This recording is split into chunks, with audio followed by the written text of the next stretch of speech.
Alhamdulillah, wassalatu wassalam ala Rasulillah. All praise due to Allah, and may Allah's peace and blessings be on the last messenger of Allah. Allah subhanahu wa ta'ala has told us in the Quran to take Satan as our enemy. Inna Shaitan lakum aduwwun fattakhiduhu aduwwa. Certainly Satan is your open enemy, so take him as your enemy. Unfortunately, Muslims today have not heeded that warning, and we have ended up, in many cases, taking Satan as our friend. We have invited him into our homes and given him every opportunity to create confusion, create corruption in our homes, and lead ourselves and our children, our families astray. The home is the basis from which any Muslim society can exist. It is the basis for the individual, it's the basis for the society as a whole. And it is essential that that home be properly guarded, properly protected from the tricks and the traps of Satan. Prophet Muhammad sallallahu alaihi wasallam had instructed us that whenever we enter a home, we should call on Allah, saying, Allahumma inni as'aluka khayr al-mawlij wa khayr al-makhraj. We ask Allah to give us the good that is there for us in entering our homes, that we bring in with us good, and that we find the good which is within our homes. And when we leave, we take good out with us, and that we seek the good which is in the society around us. We say, Bismillahi walajna wa Bismillahi kharajna wa ala Allahi rabbina tawakkalna. And in the name of Allah, we enter, and in the name of Allah we leave, and on Allah or in Allah we put our trust. Because after seeking refuge in Allah for the good that is in our homes, or to take in good with us, we then have to put our trust in Allah, because no matter what we do, ultimately, it is Allah who can protect us. All of the different means that we seek to protect ourselves will only be effective if Allah permits them to be effective. And it is ultimately Allah in whom we should all trust. When we enter the home, as in the end of that hadith, Prophet Muhammad said we should greet our families. And this is based on the verse in Surah An-Nur, verse 61, in which Allah said, فَإِذَا دَخَلْتُمْ بُيُوتًا فَسَلِّمُوا عَلَىٰ أَنفُسِكُمْ تَحِيَّةً مِنْ عِنْدِ اللَّهِ مُبَارَكَةً طَيِّبَةً. When you enter houses, salute each other with a blessed and excellent greeting from Allah. This is Allah's instruction, that we give greetings of peace to each other after saying Bismillah, putting our trust in Allah. When we enter the home, we give greetings to those who are in the home. In a statement from Prophet Muhammad, he also stated, Ya bunayya, idha dakhalta ala ahlik, fasallim, yakun barakatan alayka wa ala ahli baytik. My son, when you enter your family, upon your family in your home, greet them. It is a blessing for you and for your family. You're invoking, at the time of doing this, we are invoking Allah's blessing on ourselves and on our family. And the Prophet ﷺ had instructed us to spread the blessings of peace around. We should not hesitate in greeting each other, greeting those around us. So especially in coming to our homes, when we say Salam Alaikum, this in fact is a dua. we're asking that Allah bring peace into this circumstance, into the home, on those who are within the family. And Prophet Muhammad ﷺ had said, there are three groups of people who will have a guarantee from Allah, the Exalted, the Sublime. The third group is a man who greets his family when he enters his home. The first was one who fights in the way of Allah, and the second was one who goes to the masjid. But the third in importance here is one who gives salams upon entering the home. So it's very, very important for us, to begin the whole process of entering our homes, establishing our relationship in our homes with salams. Bismillah, calling on Allah for His help and giving salams in the home. And in the home, there are a number of things that we do regularly. Among them is eating and drinking, having meals 3 times or more in a day. And Prophet Muhammad ﷺ had told us that if a man remembers Allah while entering his house and while eating, Satan says, there is neither shelter nor supper for you. La mabita lakum wala asha. On the other hand, if he enters without remembering Allah, Satan says, you have found shelter. And if he does not remember Allah while eating, Satan says, you have found both shelter and supper. So this is advice to us. Again, with regards to something which is very common in our lives, that is eating. We're eating so many times that we remember to say Bismillah when we're eating. If we forget, we say Bismillahi awwalahu wa akhirah. This is also a reminder for ourselves. See, because whenever we consider these various du'as, we should not treat them as ritual statements that have no real meaning. We just quote them before we do different things. And in terms of reflection on the meanings, we don't have any reflection there. It is just an act that we do. It's like an automatic act, This is not the way that a dua benefits us.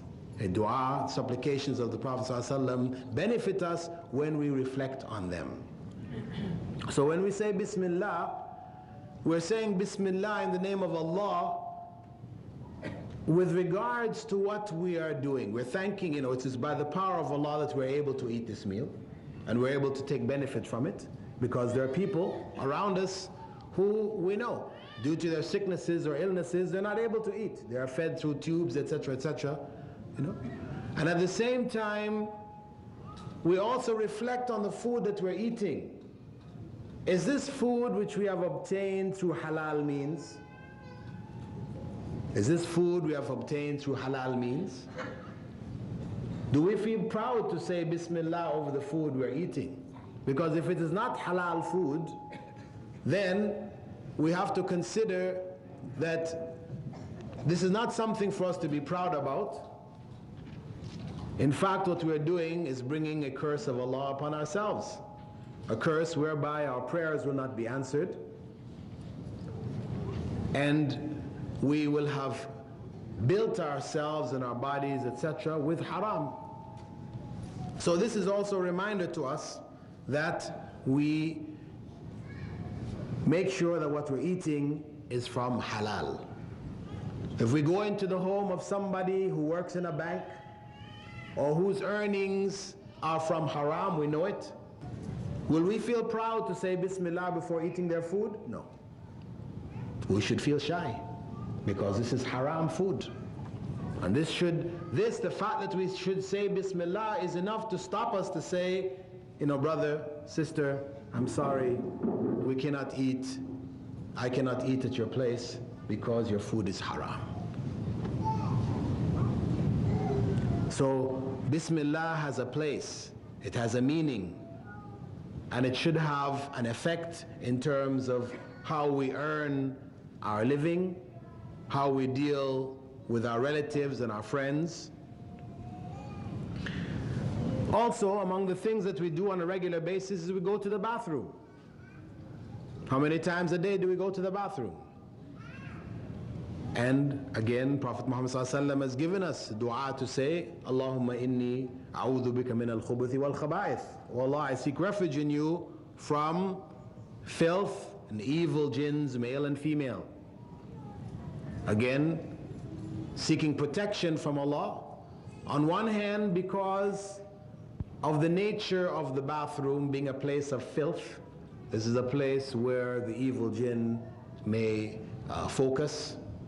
A person who has not guarded himself or herself may be affected in the bathroom. And using the bathroom, again, these are times of weaknesses, physical weakness, which affects psychologically ourselves and leaves us open to possible harm. So Prophet Muhammad ﷺ has given us this piece of guidance to protect us on a daily basis. Now, having entered into our homes, having remembered Allah when eating, when using the bathrooms, we have to also purify our homes from the satanic things, whether they be among the physical things in the home or things which affect our psyche. We have to purify our homes from the various means by which Satan affects people. Among them is music. Allah says in the Quran, in Surah Al-Isra, verse 64, وَاسْتَفْزِزْ مَنِ اسْتَطَعْتَ مِنْهُمْ بِصَوْتِكَ, with regards to Satan, and fool those whom you can among them with your seductive voice. Mujahid, the student of Ibn Abbas, had said the voice of Satan, referred to in this verse, is singing. And Prophet Muhammad ﷺ had said in Sahih al-Bukhari, some people from among my followers will drink alcohol, but call it by a different name. Stringed and wind instruments will be played for them, and women singers will perform for them. Allah will cause the ground to swallow them, and He will turn them into apes and pigs. In another narration, found in Sahih al-Bukhari, there will be people from my nation who will claim that adultery, silk, alcohol, stringed and wind instruments are lawful. This is telling us of the dangers of music and the things which accompany it. Abdullah ibn Mas'ud had said, music and singing cultivate hypocrisy in the heart, just as water cultivates the plants. And today, the whole society is or functions on a musical plane. You enter the stores, there's music. You enter the elevators of apartment buildings, there's music. There's music everywhere.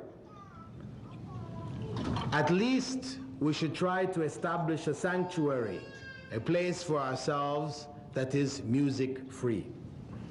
And that is the home. Furthermore, we have a statement from Abu Huraira in which he quotes Prophet Muhammad ﷺ as saying, Al-Jaras Mazamir al-Shaitan. Bells are the musical instruments of Satan. And in another narration, he said, angels do not accompany travelers who have a dog or a bell with them. Bells, which today have become very common. It's on our telephones. It's in our clocks. The bell, which is from Christian culture, from Christian tradition, which is ultimately from Satan, because Prophet Isa alayhi salam did not teach his followers to ring bells. This is something which they invented. And obviously it came from Satan. It's satanic. And it is, as I said, because it is the basis of their religion, their call to prayer is the bell, this mizmar of Satan, the musical instrument of Satan. It is also throughout the society, it's built into the culture. So it's among the things that we have to be careful to purify our homes. Wherever we can, as much as we can, we need to get the bells out of our homes. And what do? We should replace this music, the bells, the voice of Satan, replace this in our homes with the Quran. We have so many instructions from Prophet Muhammad ﷺ in which he said that we should recite the Quran in our homes. We have a statement from the Prophet ﷺ in which he said, everything has an apex, and the apex of the Quran is Surah Al-Baqarah. Certainly when Satan hears Surah Al-Baqarah being read, he leaves the home wherein it is recited. He also said, don't make your homes like graveyards, for indeed Satan does not enter a home wherein Surah Al-Baqarah is read. So this is something we should take a note of. How many of us regularly recite Surah Al-Baqarah in our homes? But this is what Prophet Muhammad ﷺ has offered us. These are authentic hadiths which we should be aware of if we really are serious about protecting our homes. Now some of you might say, Surah Al-Baqarah, this is long, 2.5 juz. I mean, how do I read this every day in the home? Well, maybe you as an individual may not have the time every morning or whatever, but your wife can recite, your children can recite. You know, it doesn't mean you have to sit down and do the whole recitation of everything all at one time. But you should try to read the Surah Al-Baqarah in your home. Even if you divide it up into parts and read it over every 5 days or whatever, you read a portion, read it regularly.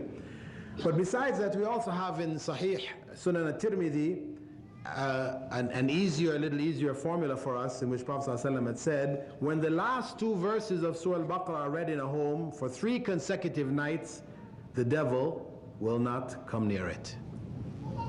The last 2 verses of Surah Al-Baqarah read on 3 consecutive nights, the devil will not come near it. So we have, if we can't handle Surah Al-Baqarah as a whole, we have at least the last 2 verses that we could recite regularly.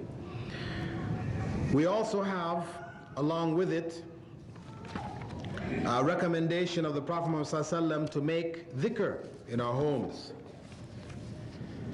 We have a hadith in which the Prophet ﷺ said, whoever says La ilaha illallah wahdahu la sharika lah, lahul mulk wa lahul hamd, wa huwa ala kulli shay'in qadir, that is, there is no God but Allah who is alone without partner, the dominion and praise are His and He's able to do all things.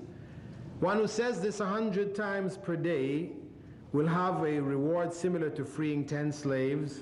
100 good deeds will be recorded for him and 100 sins erased. And he will have a charm against Satan for the whole day until the night. No one can do better than that except one who does it more often. This is hadith found in both Sahih Bukhari and Sahih Muslim. This is something which, again, is not that difficult for us to do after prayers. Utilize this formula of dhikr which the Prophet ﷺ gave us, and unfortunately so many of us get caught up in seeking other forms of dhikr which were not assigned by the Prophet ﷺ. So we end up doing all kinds of prescriptions except the ones which are really beneficial to us, because really no one can come along and tell us do this so many times or do that so many times and it's going to do this for you and do that for you. If Prophet Muhammad ﷺ didn't say it, then no one else has the authority to prescribe these things for us. So we need to go and learn from the Prophet ﷺ those things which will benefit us. And recitation of Quran in our homes, Surah Al-Baqarah in particular, as well as dhikr, especially the dhikr which has been prescribed by the Prophet ﷺ, it does protect our homes from the satanic forces.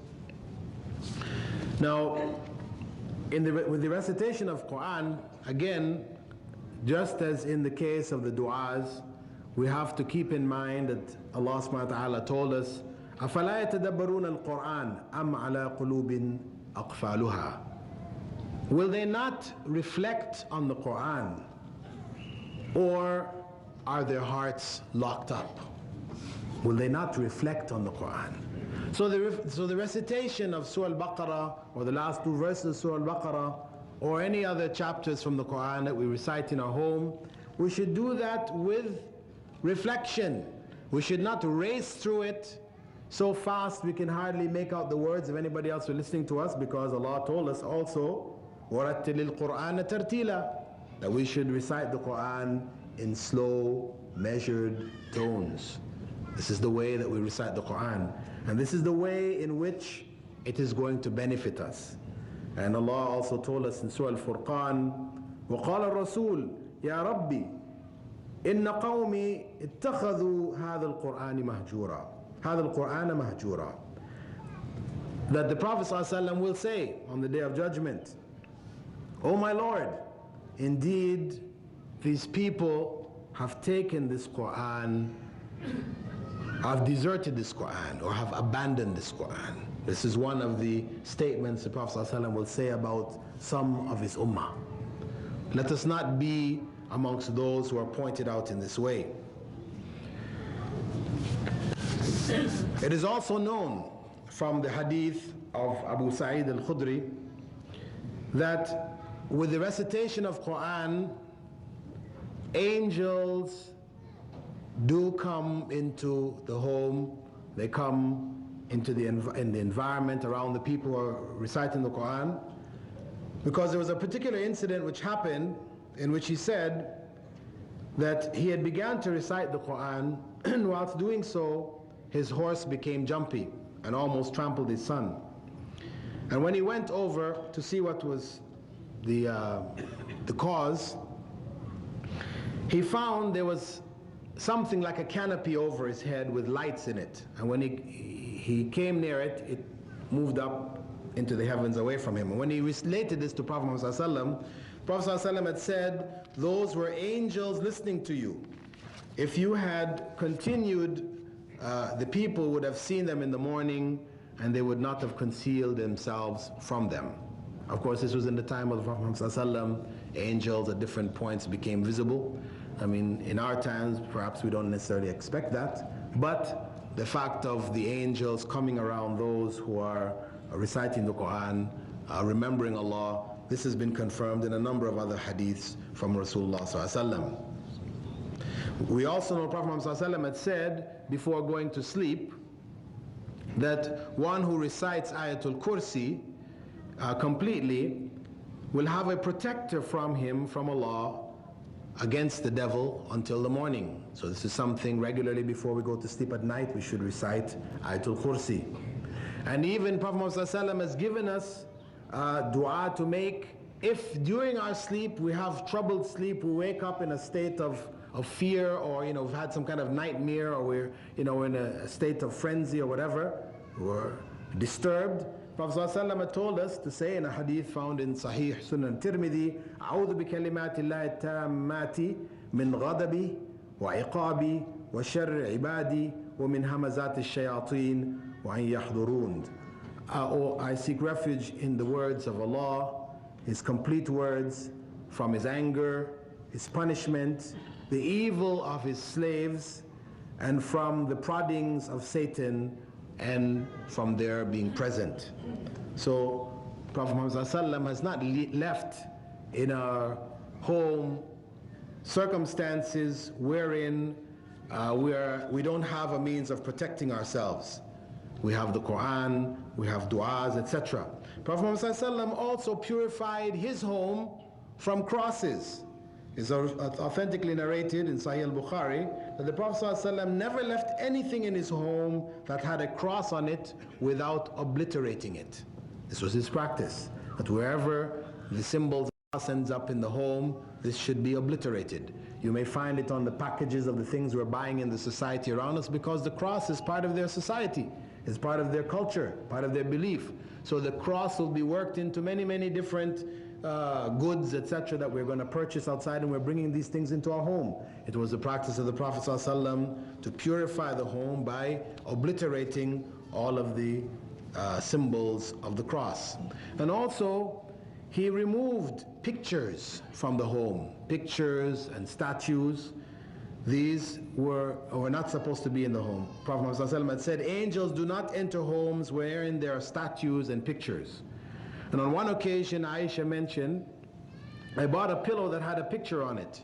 When the Prophet ﷺ saw it, he remained in the doorway and did not enter. I asked him, O Messenger of Allah, I repent to Allah and His Messenger. What did I do wrong? He said, what is this pillow? She said, I bought it for us to sit on and recline on. The Prophet ﷺ said, surely the makers of these pictures will be punished on the day of resurrection, and it will be said to them, give life to what you have created. Then he said, indeed, angels do not enter the homes in which there are pictures. So very, very important for us to purify the home, clear it out, clear out the pictures, etc. Of course, these pictures do not include pictures of inanimate things, of trees, mountains, buildings. These type of pictures are not included in this prohibition, as was explained by the Sahaba. And also, we are required to remove from our homes dogs. Again, dogs, the Prophet ﷺ had said, angels do not enter any home wherein there's a dog or a picture. And dogs, again, in this society are taken as the best friend of human beings. People bring them into their homes, they live with them, they go to sleep with them, they buy clothing for them. The dogs are treated even better than other human beings. Of course, Muslims don't necessarily degrade the dog. We use them in places where it's necessary for hunting, for protecting our homes, etc. But we don't take them in as replacement for family members.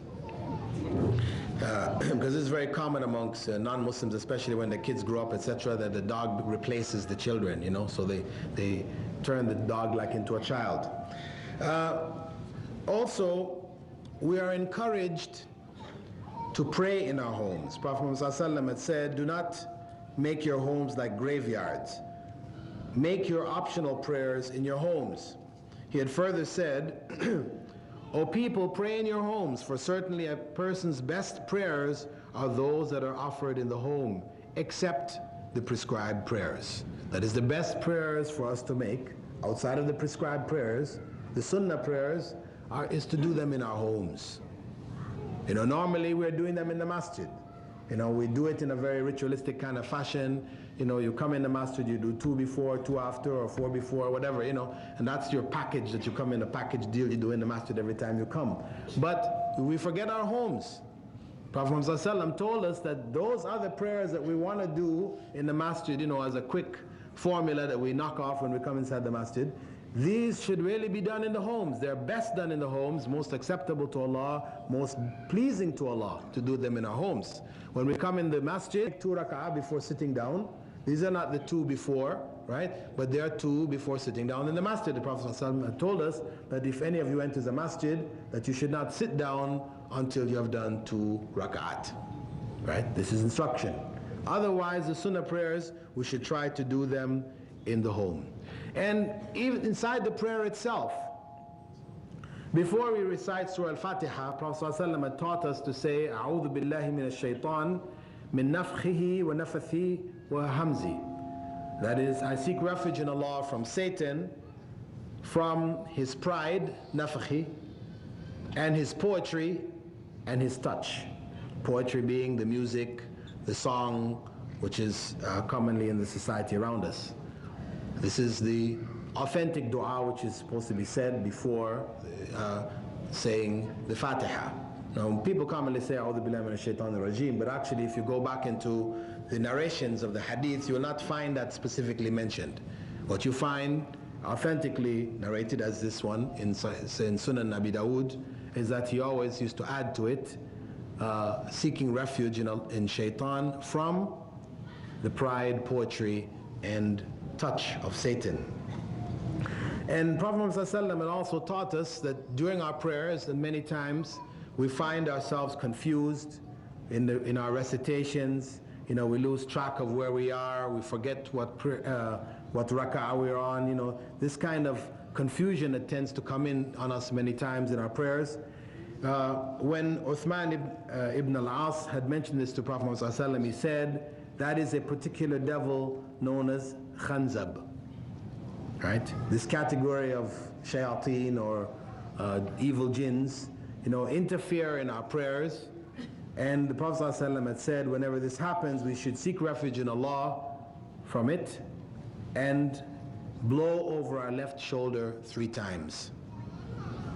When we find this in the salah, we find this, then we seek refuge in Allah, we say, A'udhu billahi minash shaitanir rajeem, and then we blow over our left shoulder 3 times.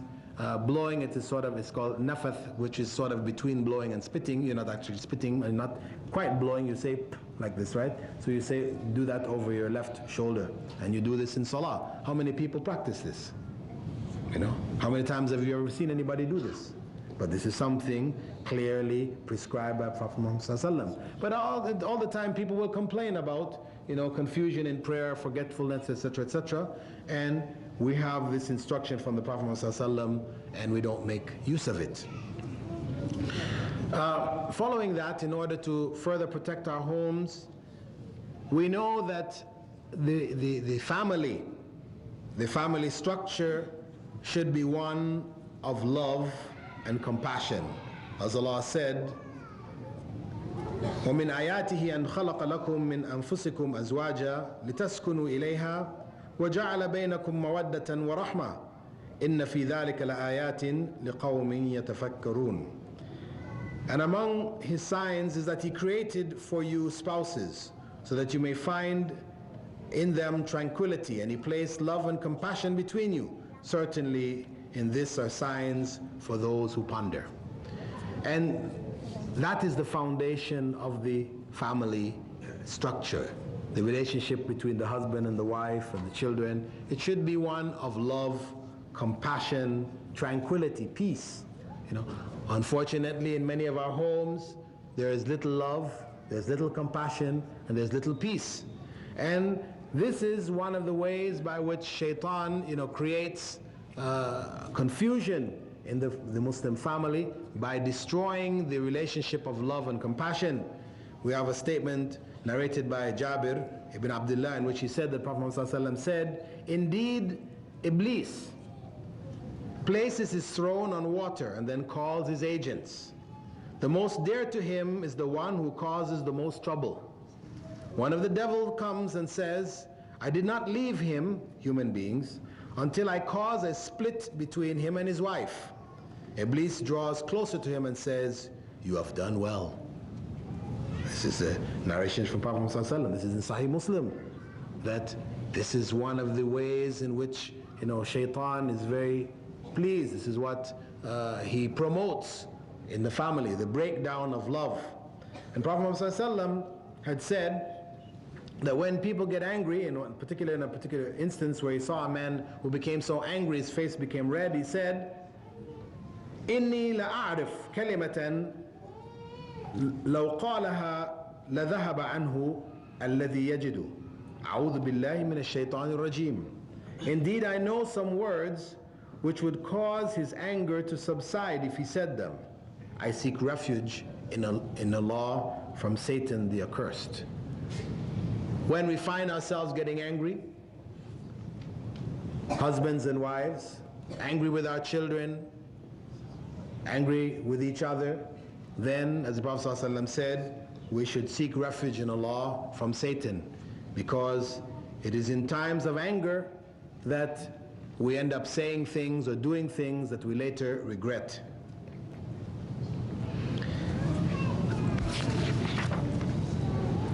Prophet Muhammad ﷺ had also instructed us at the time of marriage that we seek refuge in Allah from the evil that may come about from the marriage itself. He had said that when a person gets married, he should say, "O Allah, indeed I ask you for the good which is with her and the good which you have created as an innate part of her character. And I seek refuge in you from the evil which is within her and the evil that you created as an innate part of her character. And Prophet Muhammad ﷺ had also instructed us to seek refuge in Allah from Satan to protect our children, even at the time of having sexual relations with our wives. He taught us to say, Bismillahi, Allahumma jannibna ash-shaytan wa jannib ash-shaytan ma razaqtana. And he's promised that if one says this, that is in the name of Allah, O Allah, keep Satan away from us and keep Satan away from whatever you have bestowed on us or you will bestow on us, then if a child is conceived, Satan will not harm the child. And along with that, he also encouraged us, whenever a child is born, to recite the adhan in the ear of the child. Abu Rafi' had said, I saw Allah's Messenger ﷺ make the adhan in the ear of Hussein ibn Ali when Fatima gave birth to him. And this hadith is authentic in the opinion of the majority of the scholars, though some scholars have questioned its authenticity. And we are also enjoined to seek refuge or protection for Allah for our children from Satan. He advised that we should wipe the head of our children and make the supplication, أعيذكم بكلمات الله التامة من كل شيطان وهامة ومن كل عين لامة. I seek refuge for you with Allah's perfect words from every evil devil, poisonous animal, and evil eye. And the Prophet ﷺ said, your forefather Abraham used to seek refuge for both Ismail and Ishaq using this supplication.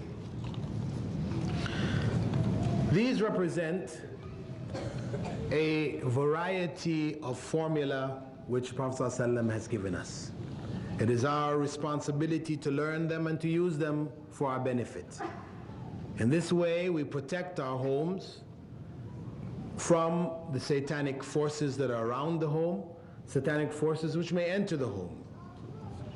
This is prophetic guidance.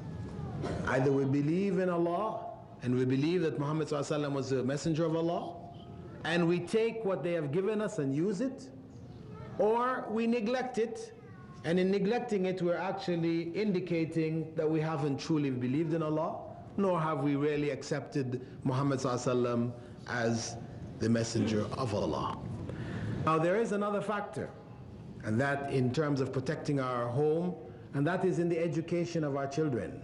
That within the home we have to educate them.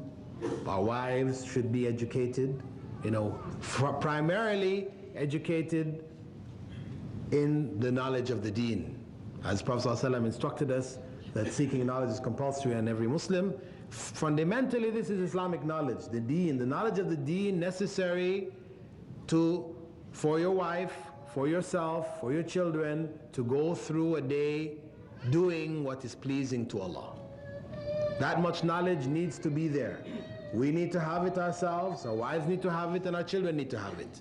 So we need to create an environment in the home where there is that basic knowledge of what is pleasing to Allah in our relationship with each other, in whatever we do within the home. And that is reinforced by schools, Islamic schools, that if we are to try to establish this foundation in our homes, and then after that our children go out and go into non-Muslim schools and kafir schools in the non-Muslim society, then the vast majority of what we give them in the home will be erased. It will be erased and will be replaced by corruption. So one of the ways in which we protect our homes from Satan, especially in this society, is by establishing Islamic schools.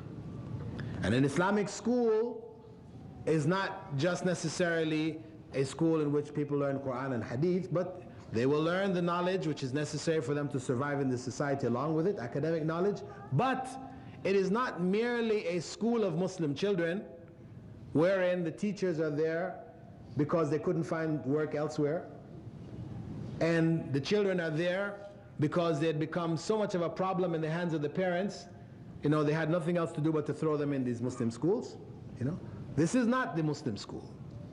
The true Muslim school is one in which the teachers are dedicated. They realize that this role of teaching is ibadah. They have a job, a mission to fulfill.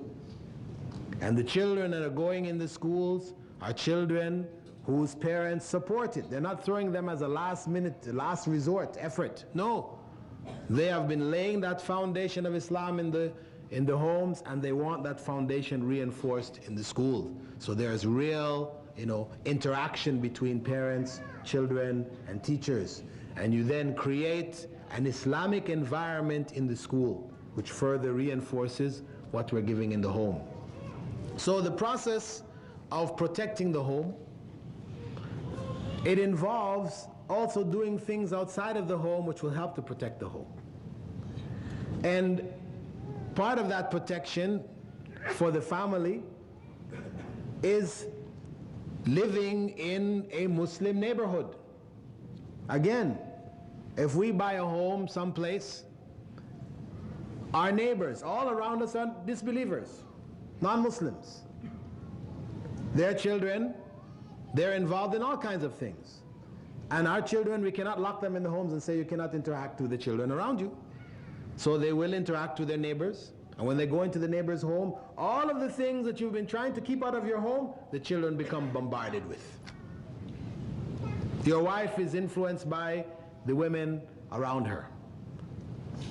Yourself, you're influenced by the society around you. This is what makes it also, in order to protect the home, imperative that Muslims create Islamic communities. It's not enough just to live by yourself, little house on the prairie Islam, where you're just, off by yourself and, it's a beautiful, wonderful little home. It doesn't exist. That home in the midst of a kafir society will be destroyed by the society around it. A Muslim should have Muslim neighbors. In this way you also protect yourself, your deen, the deen of your children, the deen of your wives, etc. This is essential. And this is why Prophet Muhammad ﷺ had said, لا تنقطع الهجرة حتى تنقطع التوبة. That hijrah will remain obligatory as long as tawbah is accepted. ولا تنقطع التوبة حتى تغرب الشمس من مغربها.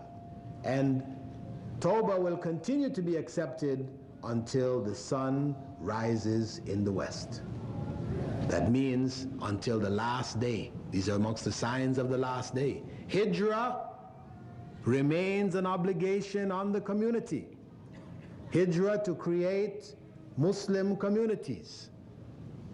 It's difficult. It requires sacrifice. Really. But other societies have done it. There's Chinatown. It's here. These people have gotten together on the basis of the fact that they're Chinese. Don't we have something greater than that? Isn't Iman greater than being, Chinese or Pakistani or Egyptian or whatever? No? We have Iman, and that should be the basis under which we create communities to protect our homes. So let us not delude ourselves into thinking that protection of the home stops with your front door. Protection of the home involves establishing Muslim communities with Muslim schools, Muslim environment, etc. The clinic. We insist on our wives that they cover themselves properly with proper hijab, and then when the time comes, they get pregnant, they have to be examined. These examinations, very private examinations, we tell them to go, here's a doctor, you have to expose yourself. The time of giving birth, this is what they're exposed. Our women are obliged to go into circumstances which are clearly haram. Imagine if Prophet Muhammad ﷺ was amongst us and we are there sending our women into these circumstances. How embarrassed, how bad we would feel. Right now we don't feel bad about it because everybody else is doing it. This is the nature. When you're involved in corruption, then you become numbed to it. It doesn't have that kind of effect on you anymore. Maybe when you first migrated here from Pakistan or Somalia or whatever, you were shocked. But after you've been here 2 years, 4 years, and everybody else is doing it, it just becomes a common thing, then you no longer think about it anymore. But it is a great evil. So part of protecting the home, protecting the chastity, the modesty of our women is that we must have Muslim clinics. This is part of it. And unless we have that, then we all carry the sin of exposing our women in these circumstances. As we carry the sin of our children who deviate in the kafir schools, we all carry the sin because we have not established alternatives, proper alternatives. We have not really sacrificed and worked to find an alternative to it. Instead, we have just gone along with the flow. Everybody else is doing it. Who can do it? We find all kinds of excuses, and the end result is that Shaitan is our best friend. Shaitan has become our best friend in our homes, etc. The television, which so many of our homes we sit in front of it for hours on end, bombarded with corruption. Because this is what this television is. It is 99.99% corruption. There's a 0.001%, which you could say, okay, this is some good points here. But 99.99% is corruption. Temptation. You say, okay, I'm only going to watch the news. But, flipping the channels, you see, oh, what's that? Next thing you know, you're watching it. I mean, these people have specialized in trying to catch our attention. The satanic forces are active. And the best for most of us, if we cannot control, if we are not able to really only see on that television what is pleasing to Allah, if we can't do that, then get rid of the television. That's the bottom line, really. Get rid of the television. Because it's music. I mean, even when you're listening to the news, they can't give you the news as it is, they have to give you music along with it. Right? I mean, even the most simplest, or we could say the most clean of the programs, it's loaded with music. So, where do you end up? Where do you end up? I mean, these are amongst the challenges which we are faced with here. We want to protect our homes, then it means we're going to have to sacrifice some of those things that right now we find so enjoyable. We have to learn what Prophet Muhammad ﷺ has taught us of the du'as, supplications, the dhikrs, etc. We have to learn these things and utilize them and reflect on them. Recite the Quran regularly in our homes and reflect on it. And believe me, if we are doing that regular in our homes, we will not have time for the television, for the other things, the corrupt elements that have entered into our homes today. We will not have time for it. And that's the bottom line. فَإِذَا فَرَغْتَ فَانْصَبْ. When we find spare time, turn it into worship of Allah, doing what is pleasing to Allah. So in concluding, brothers and sisters, and due to the fact that we have a fundraising situation in front of us, we will leave the questions for this presentation to after Maghrib, inshallah. And I just want to say as a concluding point that we have the correct way of life. Islam is the best way of life. We have it. It is there for us. It is pure. We can find it. It is only for us to take it and to utilize it. If we do it, we benefit in both this life and the next.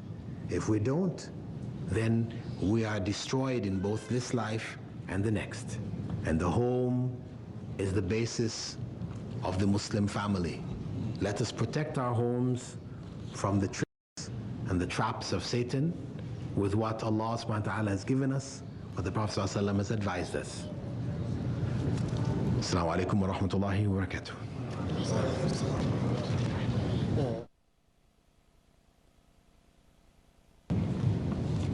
You mentioned in your khutbah that angels would not enter the homes of Muslims unless all statues and pictures of animate objects are removed. What is the Islamic ruling governing photographs not displayed but kept in an album? Well, for those scholars, there are scholars who hold that photographs are considered to be a part of picture making. So they include it with drawings, paintings, and everything else. For those scholars who hold that, and those who have listened to their opinions and believe this to be the case, then it doesn't make any difference whether they're in albums or whether they're on display. You know, that they shouldn't be in the home, period.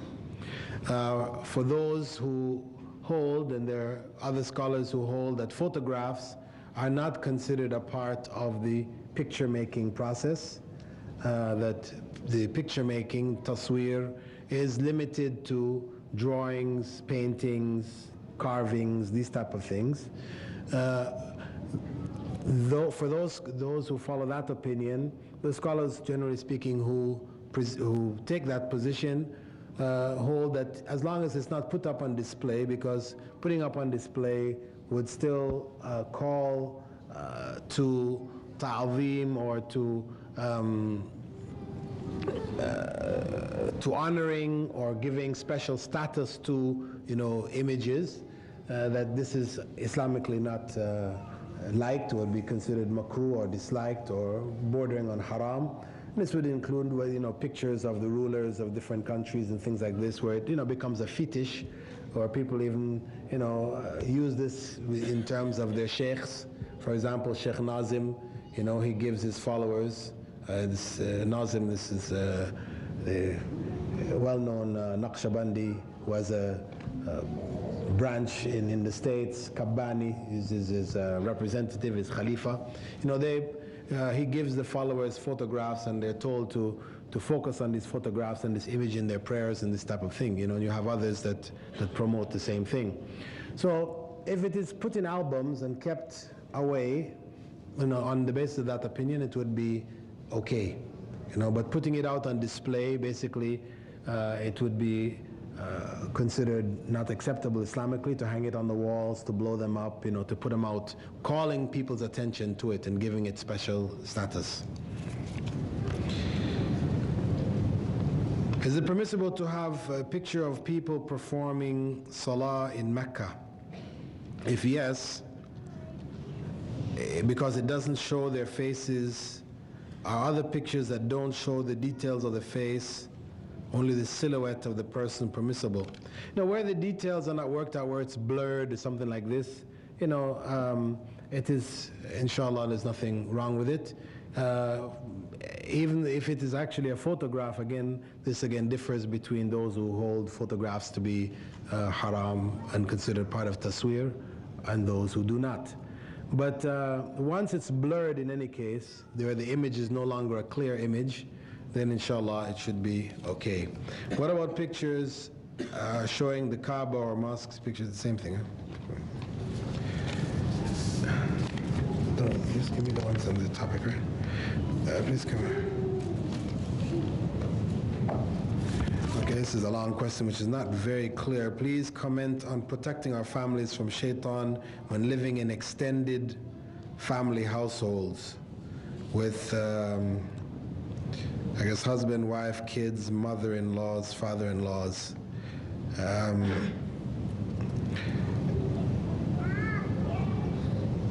There's no difference. The principles, Islamic principles governing the home and protecting the home are the same whether you're in an extended family circumstance or whether you're not.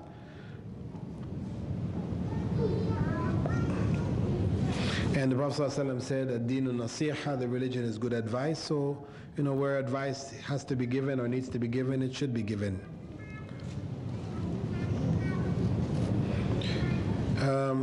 Is it only Isa that Satan did not touch at birth? Did Satan touch the Prophet ﷺ at birth? Well, according to the statement of the Prophet ﷺ, You know, it is only Isa and his mother who were not touched at birth.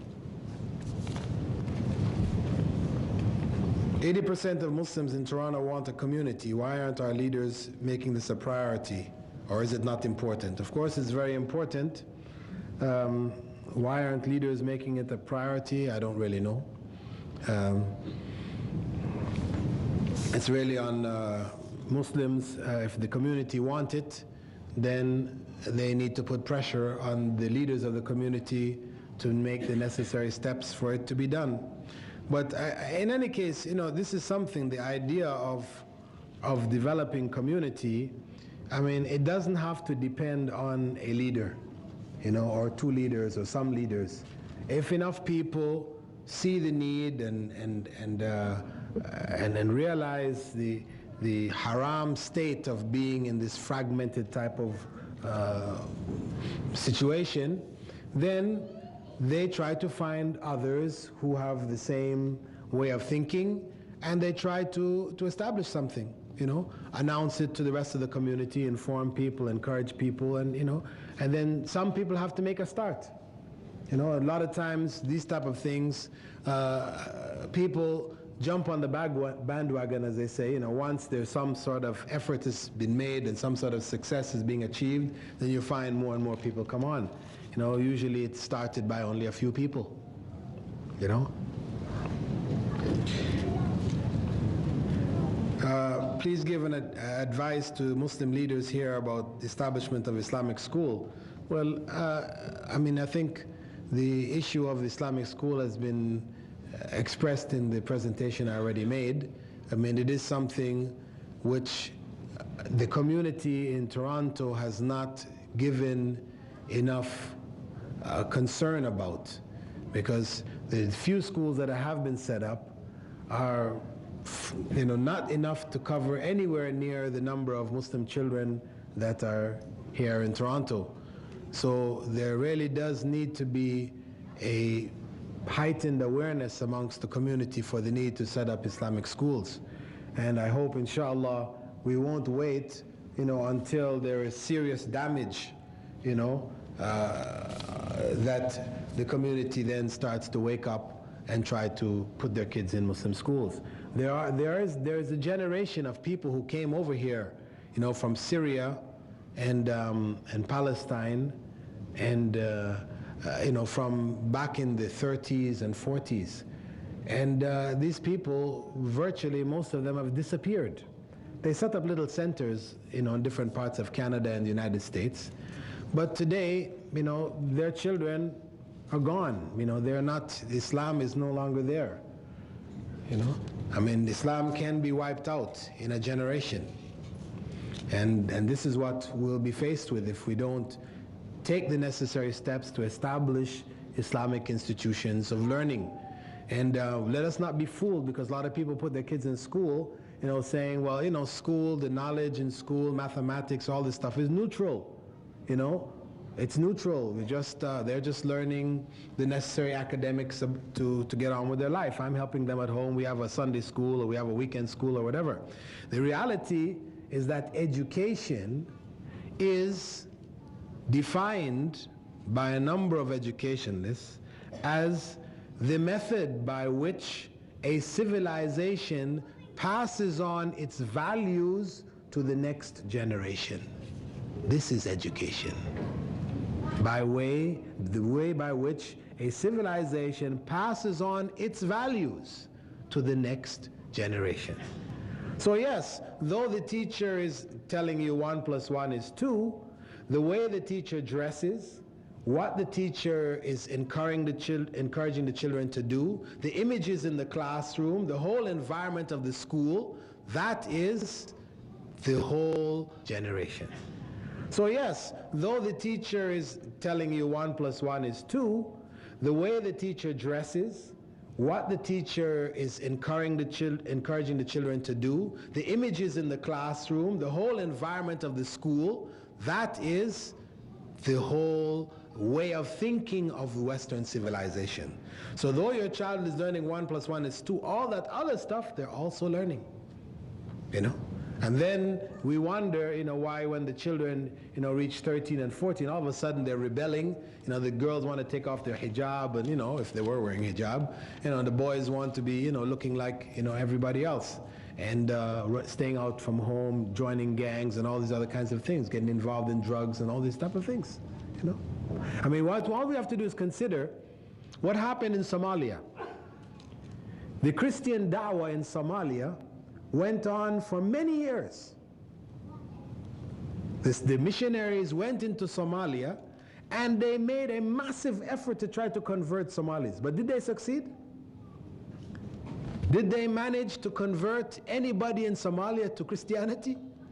I think they said that there's one family they managed. Someplace, somewhere, they managed to convert one family, after decades of effort and money and everything. They failed miserably. But when they brought Somalis to England, to America, to Canada, how many Somalis now have become Christians? How many? You see, they've succeeded here where they couldn't succeed there. Why? Because of the culture, because of this environment. A Muslim brought into this environment, he has no, or she has no foundation, no root, no base to fall back on. So the rug is pulled out from under them, then it's very easy to get at them.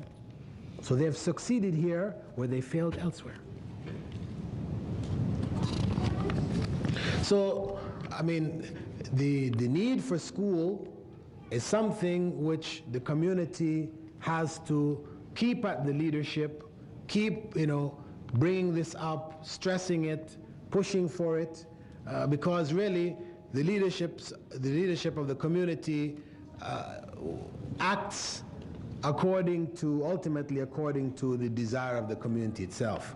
You get the leaders that you deserve.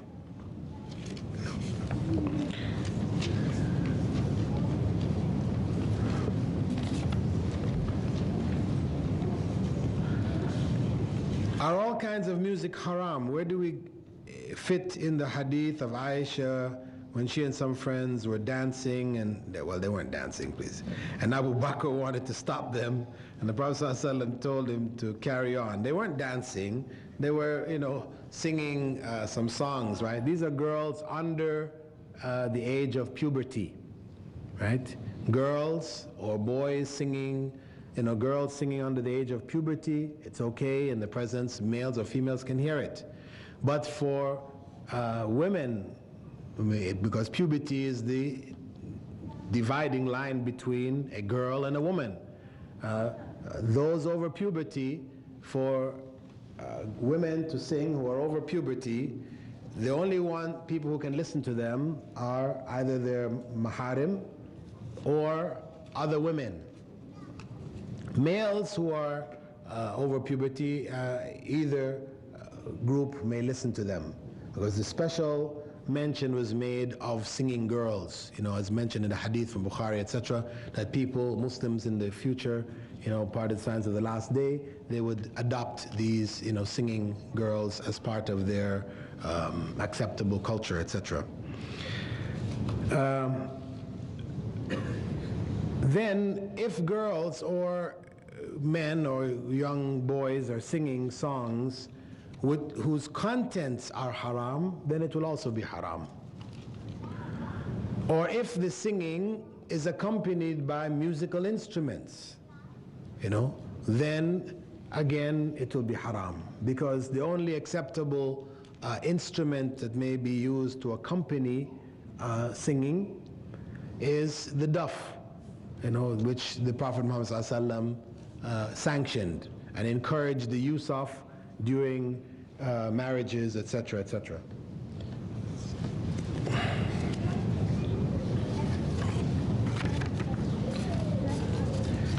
Can you please elaborate on wind instruments according to Quran and Sunnah? Wind instruments means all instruments which produce sound by way of the wind, by blowing, like saxophone, flute, and anything that imitates that sound, because it's possible to create the sound of the saxophone or the flute now electronically.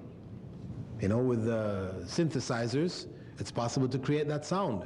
And it is also haram. I mean, one can't say, well, I'm not using a wind instrument, I'm doing it electronically. No, if the end result is the same, because what is forbidden is not so much the instrument itself, but the sound which comes out of the instrument. So if you produce that sound through some other means, it is also haram.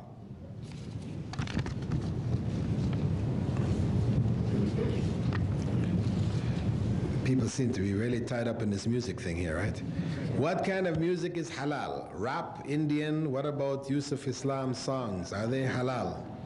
If the words of songs are good, praising Allah, but it's accompanied with music, is it good? No.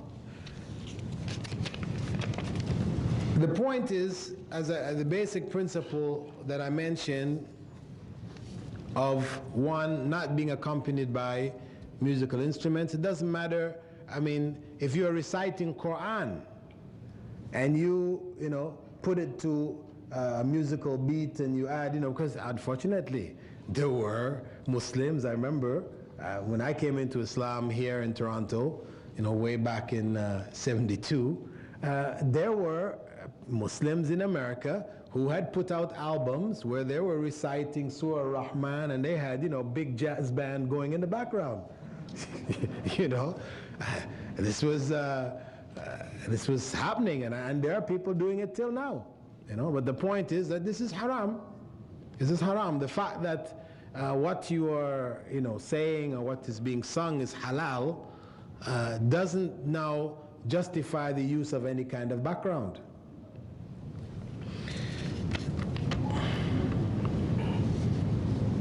And in terms of use of Islam songs, the ones where he doesn't have musical accompaniment are fine, and the ones that he does have are not fine.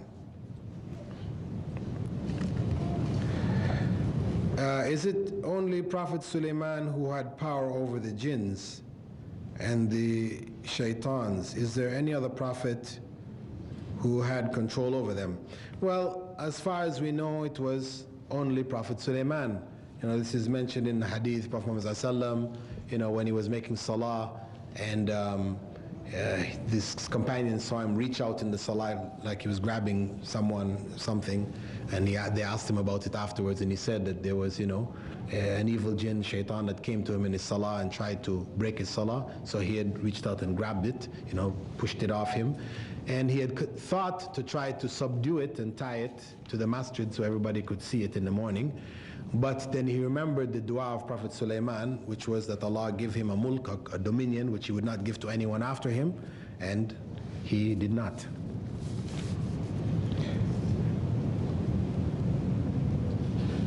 Is it true that Prophet Jesus was the only prophet that did not commit a sin?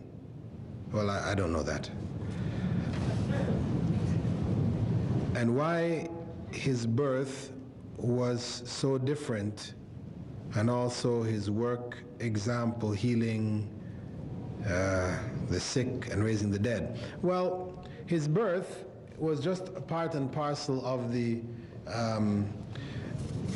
creation of Allah subhanahu wa ta'ala of human beings in different forms, in different ways. He created Adam without a father and mother. He created Eve without a mother, and he created everybody else he created with a father and mother. That's just the completion of the different modes by which Allah has created human beings. It doesn't elevate them or remove them from the status of human beings.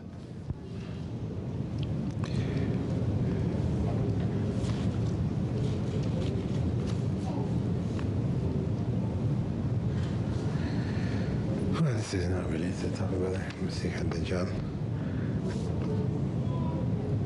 What should a Muslim brother do when one of the family members is corrupt and brings them objects or brings haram objects into the home and affects your heart and weakens it? Well, they should instruct that family member not to bring those things in the home. They should try to stop it. If they're in a position of authority, as Prophet ﷺ said, "Man ra'a minkum munkaran falyughayyiru biyadi," whoever amongst you sees an evil should change it with his hands. وَإِن لَمْ يَسْتَطِعْ فَبِلِسَانِهِ. And if he's unable, then he prohibits it by speaking out against it. And if he's not able to do even that, then at least he hates it, or she hates it in her heart. I'm a student who, okay, before we go into students who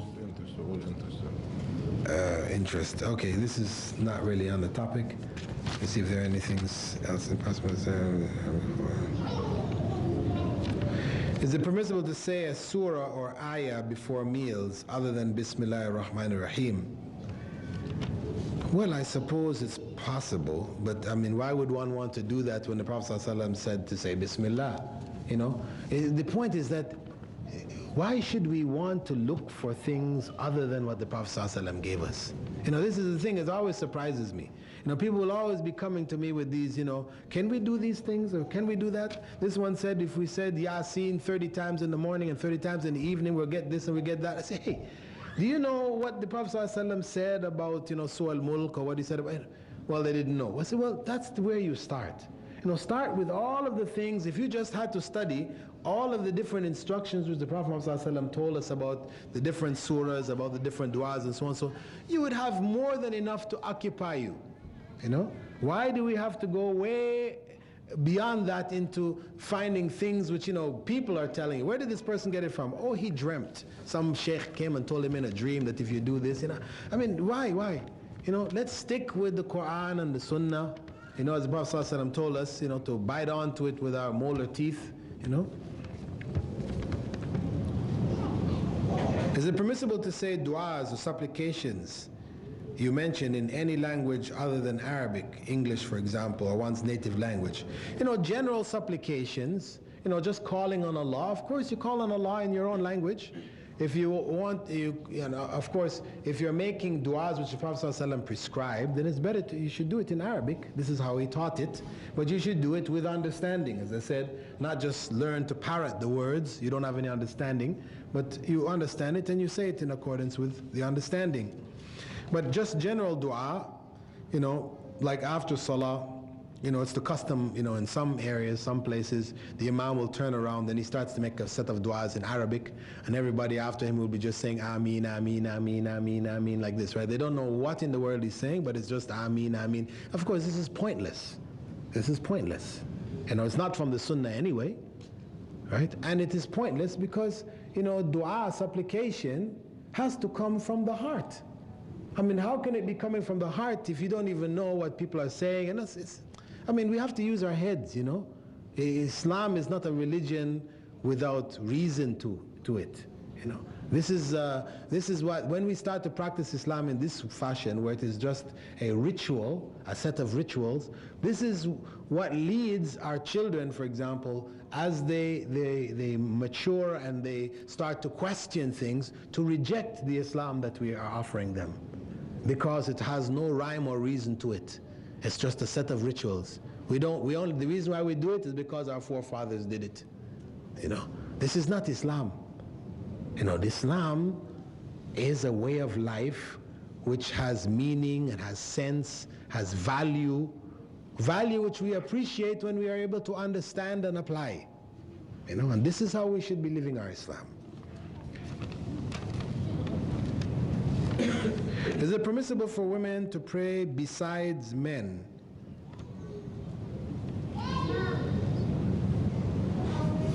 In a separating, in the absence of a screen or partition or a full section?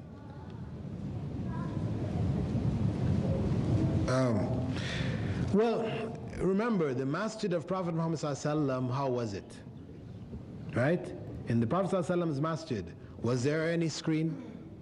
Was there any partition? No. The front part of the masjid, the men prayed. The back part of the masjid, the women prayed.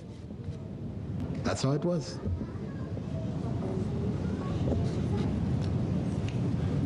A good Muslim wife who's doing her best to keep her home from Satan, and the husband is not practicing the way of Allah, is it better that she be patient or live separate? Well, It depends on what one means by the husband is not practicing the way of Allah. If the husband has become a disbeliever, then it is haram for her to remain married to him. If his not practicing the way of Allah is less than that, meaning he's negligent, he's lazy, in certain Islamic requirements, etc., then she tried to be patient with him, advise him, try to get others to advise him, try to get him, try to use whatever is in her means to try to build his faith, to help him. If his negligence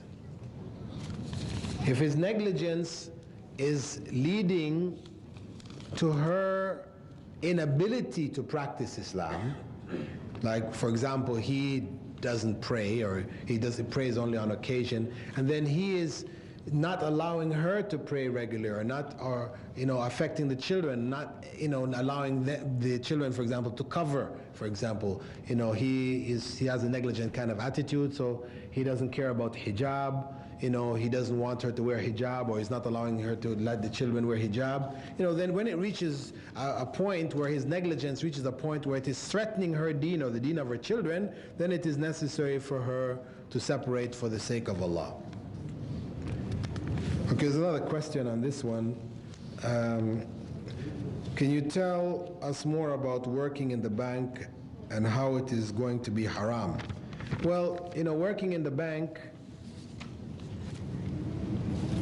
is haram because the bank is fundamentally, and we got a couple of other questions like this, fundamentally based on riba, based on interest, and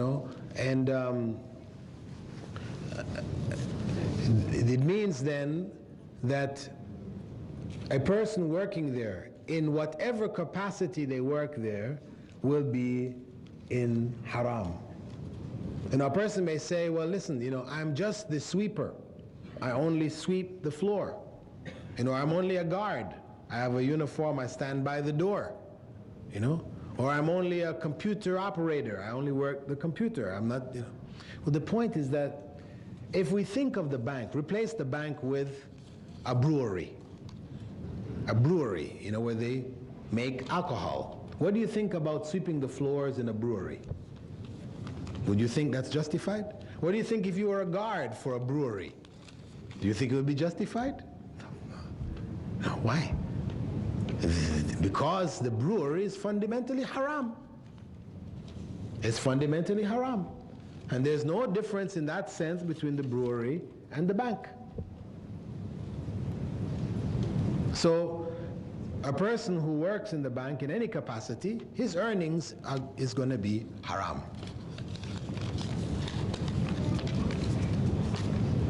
I'm a student who wants to attend a college, but I can't cover the expenses without getting a loan. Will you please give a brief explanation how this can affect? Well, I don't know about how this can affect, but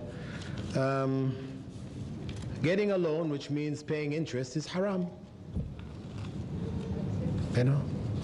And the thing is that we cannot justify, under the heading of necessity, right? Because the term in Arabic, durura, durura in the Sharia means whatever circumstance will lead to the loss of life or limb, right? The loss of life or limb. You lose an arm, you die, you become deathly sick. Where your existence is threatened, this is a circumstance of durura, taken from the verse which spoke about the forbidden things to us, after which, Allah said, if you eat, if you're forced, right, in that circumstance, to eat pig, whatever, to stay alive, then it's permissible, in that circumstance, and only to the degree that is necessary to stay alive. Now, can we say that taking this loan falls under that category? Can we say that taking out a mortgage on a home falls in that category? No. It's not justifiable.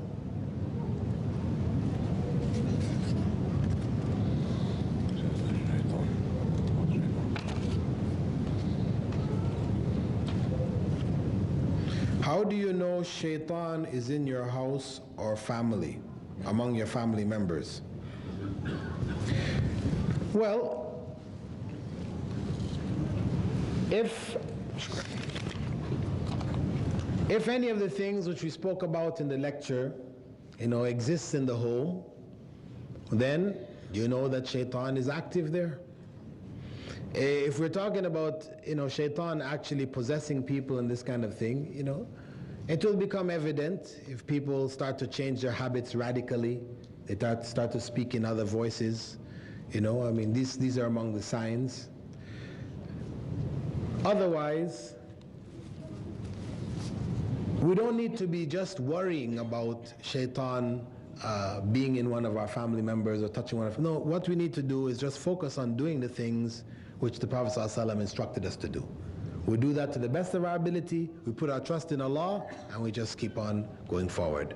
If we suffer, if we fall under the influence, satanic influences, etc., then we use the cures and the methods which Prophet ﷺ gave us, different du'as to say over the people who are sick, use things that the Prophet ﷺ prescribed, like the water of mushrooms is found in Sahih Bukhari.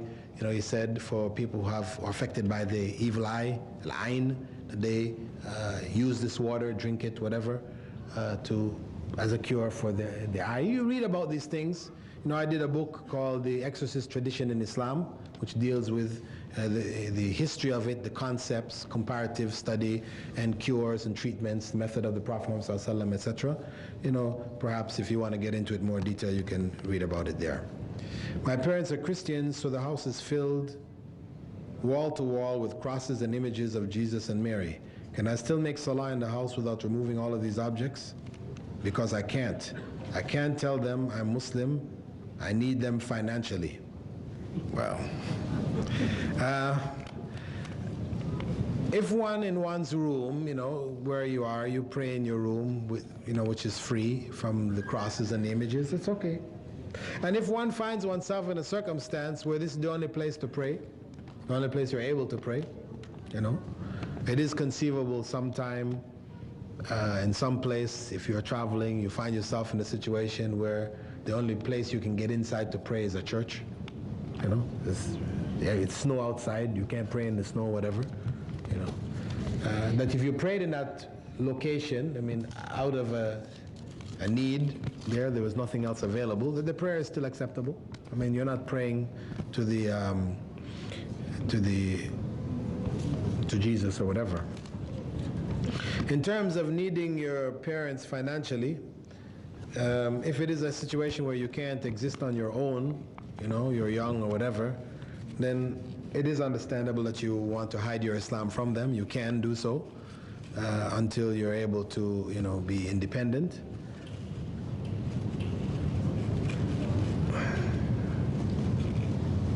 If I work in a hotel as a housekeeper, cleaning rooms, picking up beer and alcohol bottles, is it haram for me to work there? Well, no. The hotel is different from the bank and the brewery, because the hotel is not fundamentally haram. If people go into the hotel and maybe drink some alcohol, or maybe they fornicate, commit adultery, whatever, that doesn't make the hotel itself haram, because the building, the concept of having a place where people can stay when they're traveling and so on, so this is halal. The act that they're involved in there is haram. So if you're a cleaner in the place, then you would not be considered in a haram situation. If you are working in the bar, if they have a bar in there, if you got a job, if you're going to work in the bar where you're going to be serving alcohol, then that of course becomes haram. Okay.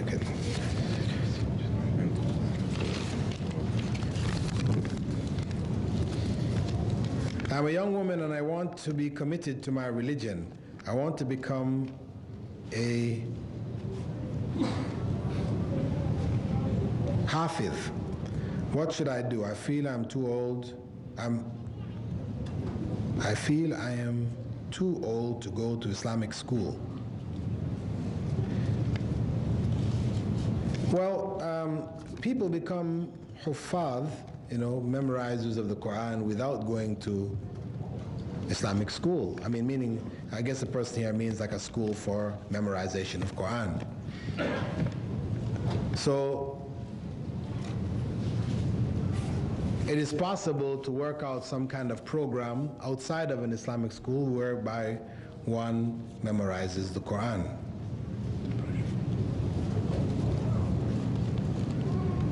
Please give us some advice in regards to depression. What should one do if one is depressed? It's a big problem in the society. A lot of Muslim brothers and sisters are experiencing it. Please help. Well, in the case of depression, one has to look and see what is the cause. There's not a pill, magic cure for depression per se. One has to look at the cause. If the cause is from being here in the society with the corruption, all the different things around, then the cure is hijrah. That's the cure. The cure is hijrah. Get out. If it has to do with success and failure, because you came here thinking that life would be so rosy and wonderful, back home in your country, the people who went to Canada, they seem to all be doing well, and you came and you didn't find things so good. You can't hardly get a job, you're living on welfare or whatever, so on, so on, so. Then you have to analyze, why you came here, and what you came here for. Was it really pleasing to Allah? It's better to go back to your own country, be amongst your Muslims and brothers and sisters, etc., family, and survive on a smaller amount. Maybe you didn't get a piece of the pie, the Canadian pie, right? Maple leaf pie, you have maple leaf pie, but it's better that you save your deen than acquire pieces of the dunya and lose it. Is it Allah's promise that men who commit adultery will marry a woman who commits adultery? Well, it's not a promise, meaning that if you commit adultery, Allah is going to make you marry somebody who also committed adultery, meaning that when you marry your wife, she's going to go out and commit adultery. This is not how the verse goes, right? It's just saying that for a person who commits adultery, the community should not give their daughters to him unless there is another amongst them who has also committed adultery. It means that is what he deserves, or she, if she commits fornication, actually really fornication, because adultery, they should be killed according to Islamic law. So, fornication, if you know somebody is a known fornicator, a person who's not a virgin who comes and wants to marry your daughter, then you don't offer your daughter to this individual, no matter what, if he's a doctor or a lawyer, or an Indian chief, right? You don't give your daughter to him, because the deen is what is most important. If he is corrupt, then it doesn't matter what degrees and position he has in society, it is haram for you to give your daughter to such a person. One girl found out that the man she was to marry committed adultery. He told her. She never did that sin and refused to marry him. Correct. Now what she did was wrong? No, she was correct. Was he wrong to tell her? No, he should have told her. Also, many men do this sin. How is a good girl going to make sure that the man never committed this sin? Well, she asks. If she has doubts, she asks, and if he hides it from her, then that is beyond. She's done what she could. That is beyond her. Actually, it shouldn't even be up to her to ask. The family should find out. She shouldn't be put in a position of having to ask.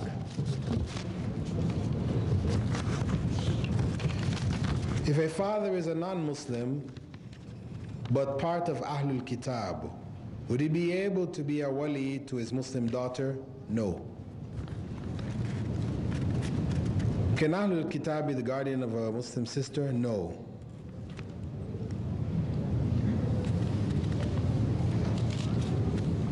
Guardian meaning one one who gives away a woman for marriage, right? Who has the final okay of her marrying or not marrying. Actually, I think we better stop on these questions here now.